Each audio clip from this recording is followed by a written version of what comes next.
hijo del Señor de los cielos, prima. Yo no me iba a quedar atrás.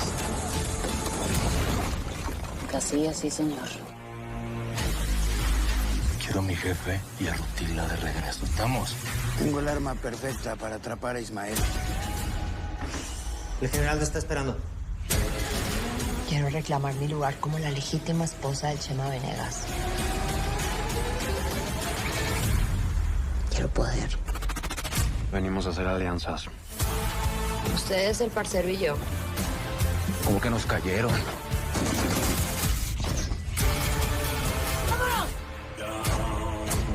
El hijo de Aurelio resultó más difícil de atrapar que su propio padre. Vas a decir cuál es tu verdadero plan.